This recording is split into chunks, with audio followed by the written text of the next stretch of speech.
Hi everyone, Kristina here, and today I'm going to be sharing with you how I am personally preparing for a potential food shortage and also my best healthy tips for a sustainable plant-based lifestyle. There has been so much that has happened in the past few years, locally and globally, with lockdowns, climate crisis, and more.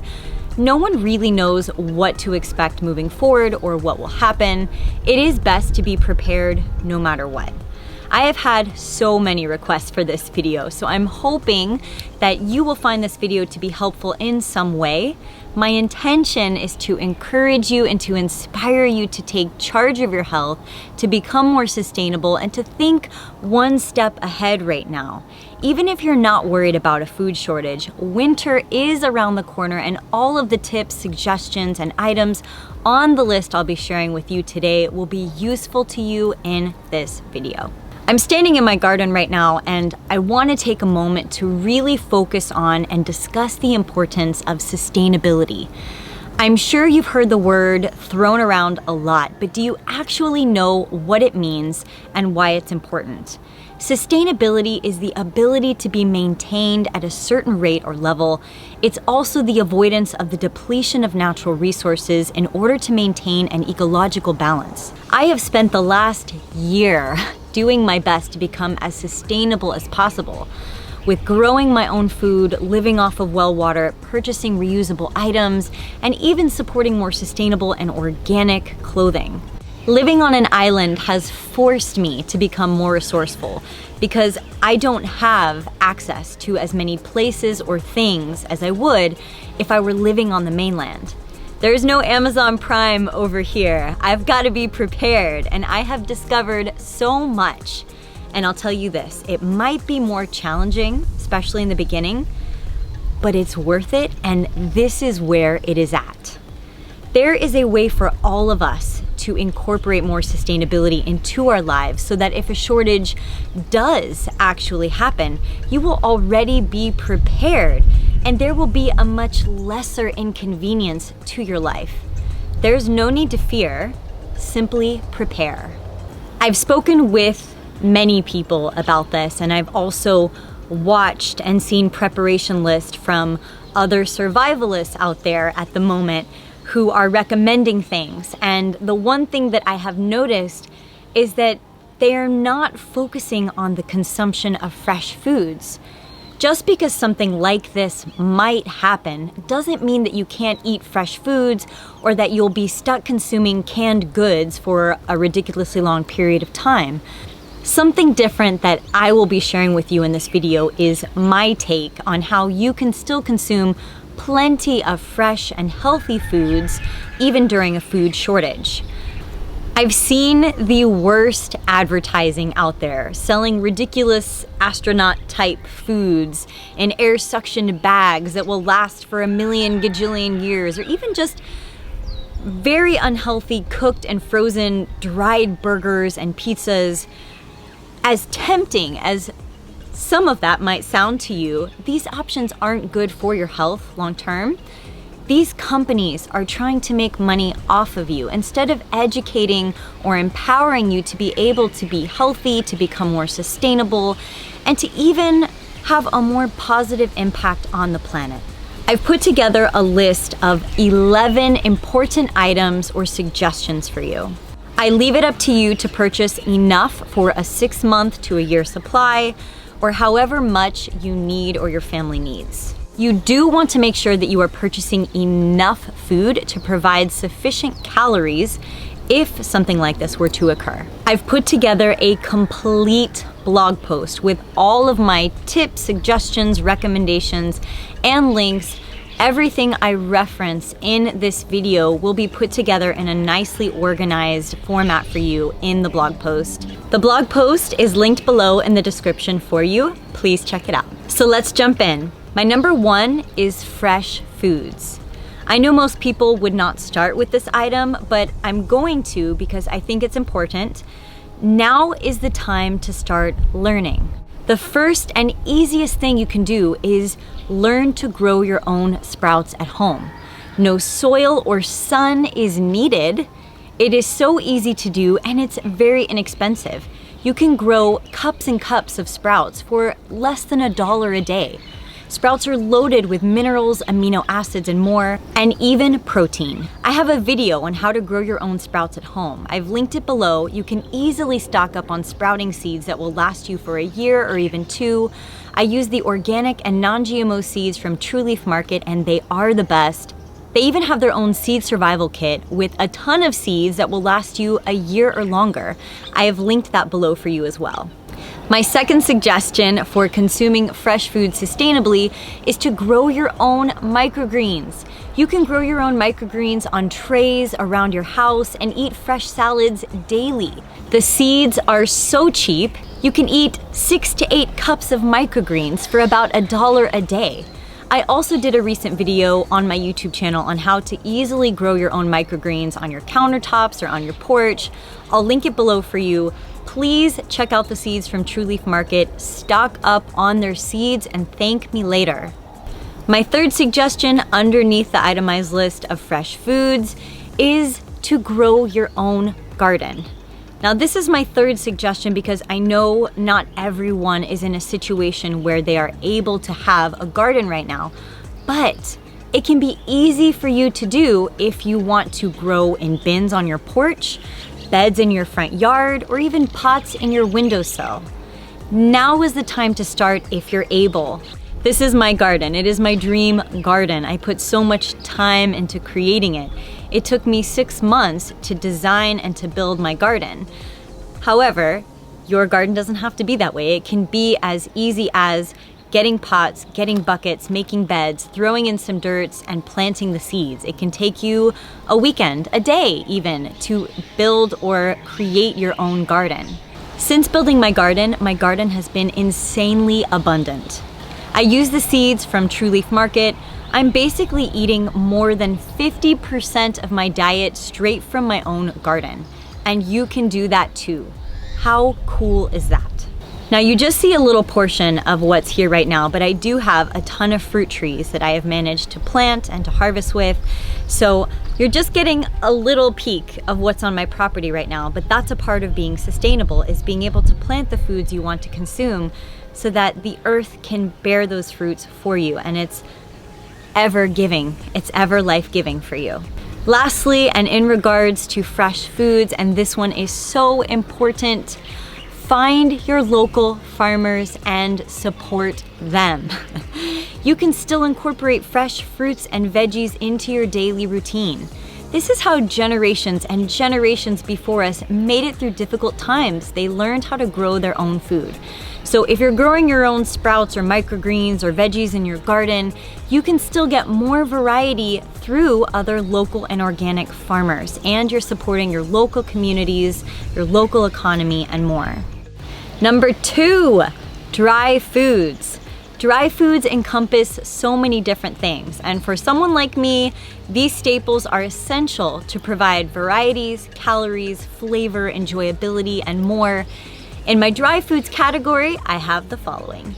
Nuts and seeds. I use my nuts and seeds to make salad dressings every night and also to make other healthy snacks. They are loaded with good fats and heavy in calories to help sustain you. I have purchased a ton of nuts and seeds in bulk from Terrasol. Their prices are great. I've also heard that Essential Organics is great, and those are linked below for you. Other dry foods that I recommend you stock up on are dried fruits like dates. I just ordered a huge 10-pound box of dates. Nut butters, I just ordered 11 jars of nut butters. Raw vegan crackers, granolas or cereals, kelp noodles. Kelp noodles can last for at least 6 months in your fridge or cooler, and you can make noodles with them. Cacao beans or pods to make desserts. They're filled with antioxidants. And for those of you who are plant-based or cooked food vegans, stocking up on beans, pasta, rice, and potatoes will be a huge part of this category and very important for you. You can hear all the wild birds in my bamboo right now that are just singing away right now. It's so pretty. Do you hear that? It's so beautiful. My number 3 is frozen foods. I recommend getting an extra freezer just for your garage, or even an extra refrigerator just for your garage, and store it with a bunch of frozen fruits. You can store it with frozen bananas, berries, all the frozen fruits you can find, dates. You can make your own nut or seed protein bars and freeze them. Make sure you have a good, long-lasting blender like a Vitamix for blending. Mine is linked below. I have at least 60 pounds of ripe bananas peeled and frozen in my freezer right now. Bananas are inexpensive and one of the easiest fruits to freeze and to make smoothies from and more. My number 4 is water. Water is probably the most important thing on my list here because you cannot survive without water. I recommend collecting, separating, and storing water for drinking versus other uses. I think it's safe to say that you can anticipate that if there is a shortage of food, there will also be a shortage of water. For those of us who grew up in the southern states, it's just like it happens during hurricanes or during hurricane season. You can assume that any remaining water from county pumps might get super contaminated or gross, very dirty. So let's first talk about drinking water, and here's how I'm preparing. The first way in which I've prepared, and you don't have to do this, I'm just sharing me, is that my property is currently running on its own water well. I do not source my water from the county. I think it is very important to not be on county water if you can. If you are, you need a good filter. Now this is key. You need to start filling up 5-gallon jugs to have as a safety net. Having a good water filter is essential. Now there's so many different kinds of water filters out there. The one that I have in my home is an AquaTrue water filter. It removes 99.9% of all contaminants from your water. It can literally turn Coca-Cola back into water.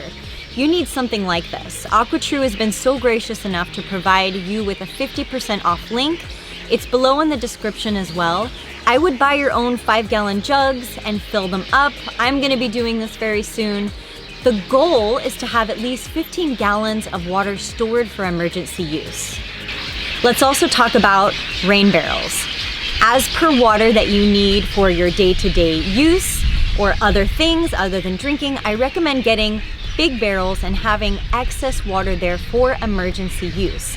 If the worst comes into fruition, you can always filter that water and use it for drinking or other purposes. That way you have water for drinking and then you have water for your other necessities. Lastly, I want to touch on finding local sources of fresh water, like finding your local streams. There are some websites out there right now that share where you can go and find fresh water close to you, going into a fresh river, finding a freshwater lake, going and stocking up on water that you can find and then filtering it yourself. I know this might not be the best option for everybody because not everyone will know how to go and source local fresh water, but I wanted to mention it here because I think it is important and I'm trying to give you all the tools I have. Next up, my number 5 is supplements.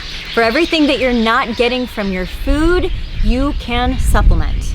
I believe that supplements are there to help boost our immunity, not to replace healthy eating.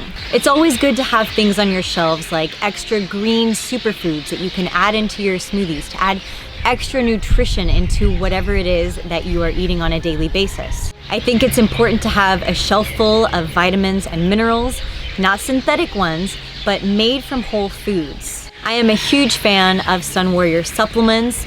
They have the best liquid vitamins, fulvic minerals, with everything you need in just 1 teaspoon a day. They are amazing. They also have their Ormus Super Greens. You can just add 1 scoop of those greens into your smoothies every day. And they have the best, in my opinion, cleanest, plant-based, vegan, raw vegan protein powders filled with more than 19 different amino acids that are healthy for your body, that are not only going to help you function at your highest, but they're satisfying and they're filling and they taste great. For those of you interested in checking out Sun Warrior's vitamin and mineral supplements, their protein powders, or even their super greens, you can click on the link below to get 30% off their bundles. Click on the link below, 30% off their bundles. My number 6 is juices. Now, many of you might go out and buy a ton of sodas or juices with preservatives or things like that, and I want to encourage you to make your own.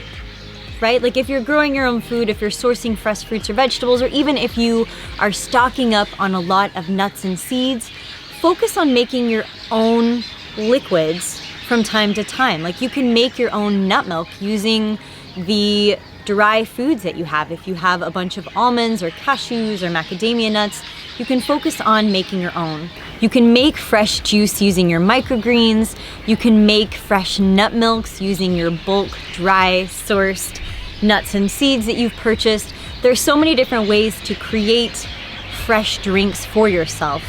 As far as liquids go, just think about how you can stock up on having something other than water just to have a little bit more variety in your day-to-day. You can use a Vitamix blender to blend and strain your nuts with water and make your own nut milk, or you can use something like a Nama juicer to do this and make your own fresh juices.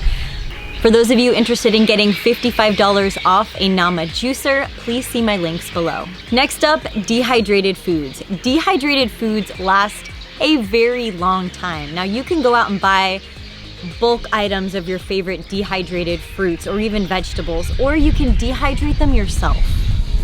You can make your own sun-dried tomatoes, dehydrated banana snacks, dehydrated pineapples, and so much more. I have a 10-tray Excalibur dehydrator, stainless steel, glass windows. For those of you interested in getting 20% off a dehydrator that you can have at home to dehydrate your own fresh fruits and vegetables to make them last longer, I definitely recommend having one in your home, and that link for you to get a 20% off discount is below for you, and enjoy. Next up, Fermented Foods. Now this can include canned goods or canning. However, I'm not really that big a fan of canned goods. I know they're great for food shortages, but I'm an even bigger fan of fermenting your own foods, and they will last for up to a year. Here is a huge jar of cabbage, beets, and carrot slaw that I made with apple cider vinegar, lemon juice, and salt. This jar has lasted me for 6 months, and the taste has only gotten better with time. It's filled with a ton of great natural probiotics and cultures from these fermented foods, and it helps aid with digestion. It tastes so good, it's fresh, and I know exactly what went into it. No preservatives, I made it myself. You can also get into canning. I am not a fan of canning, that's personal preference, but if you like the idea of it, go for it. Next up, herbs, spices, and teas. I would say that this category isn't essential, but it's helpful, right? If you stock up on the easy things like herbs and spices, you can mix these in with your foods from time to time so that you can keep your palate excited. If you have a lot of bulk items that are considered very bland or standard, having things like herbs and spices will help to mix up your recipes. It will help to keep things exciting over a longer period of time. We cannot forget about our furry friends. We cannot forget about our animals. So my next item is to make sure you're stocking up on food for your loved ones, your animals. I just went out and bought these bins for Coco that can fit up to 40 pounds of dog food at a time, and I'm probably gonna get another one soon just to make sure that I have enough for him. I recently also rescued 3 cats and a bird, and so I'm making sure I have enough food for them as well. My number 11 has a lot of itemized components underneath it, because this video is more about preparing for a food shortage, but I do want to include all of these other basic necessities that might fall underneath energy or necessary tools to have around the house. First up, let's talk about energy. For some of you, it might be a good idea to get a generator just in case the power goes out as well, or to even think about installing some sun panels. Fire and warmth, making sure you have lighters, matches, heaters, blankets, fans. Having appropriate lighting, things like lamps, flashlights, candles, lanterns, things that run on batteries and not just electricity. Hygiene products, making sure you have enough things like wet wipes, rags, skin products, soap, buckets, and storage bins. This is a big one. I have discovered living on a farm that I use buckets and storage bins for pretty much everything. Buckets come in handy for so many things. Handy tools. This might seem obvious, but having things like a hammer, a shovel, a good pocket knife, a machete for coconuts, tape, rope, whatever you think you might need, get it now. Don't wait until things are out of stock. I think it's also important to include things that might support your mental health, like having some good books around, some games, puzzles, movies, fun videos that you like to watch, things that will just support you mentally during that time. Your important documents, tuck them away in a safe place. Have your most important papers, deeds, titles, passport, insurance, identification, birth certificates, maps, valuable family memorabilia, everything tucked away safely. I would even make copies and scan it all onto a backup hard drive. Call me crazy, but one can never be too prepared. It might also help you to get organized as well. Emergency finances, I would make sure that you have money tucked away for a dire situation if needed. And last but not least, start creating a supportive community for you and your family if something like this were to happen. Discuss ways to stay in contact with family and friends, and simply talk about how you can support one another if something like this does happen. It doesn't have to be everyone around you, maybe just your closest loved ones. Those were my 11 suggestions or itemized things that I've included on my list to help you prepare for a food shortage. And I want to include one more bonus item or itemized thing for the list here, and it would be fitness or fitness equipment. I'm not sure about you, but I am a better person when I am moving my body and when I am physically active. I love doing yoga, I love doing HIIT workouts, and mentally, it is just so much better for me to keep up with my fitness routine.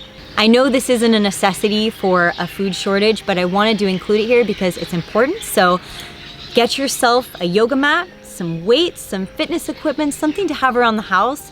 In case you are home for a while, you can create your own fitness routine, and it is so good for your mental health as well.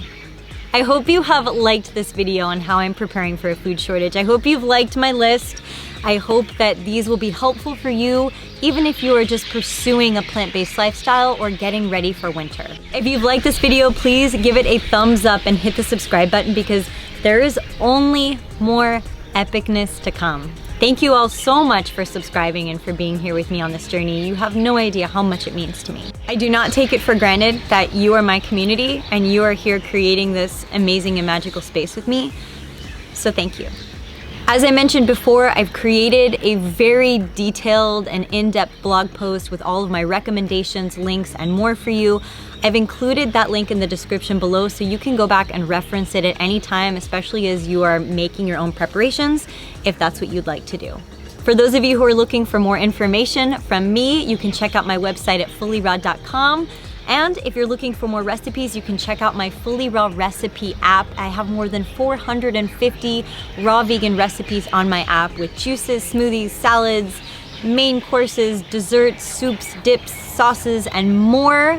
My app is available on both iTunes and Google Play. The initial download is free, and then you get to choose between a monthly and a yearly plan. The yearly includes everything. It's way better. And those links are included below for you. And thank you so much for your support.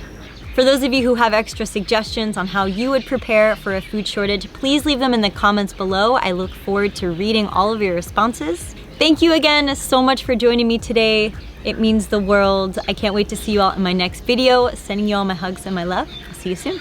Bye. It got dark out here pretty quick. This is Simba. This is Simba. For those of you who haven't met my little rescue Simba, see, he had a broken toe. So he's still a baby.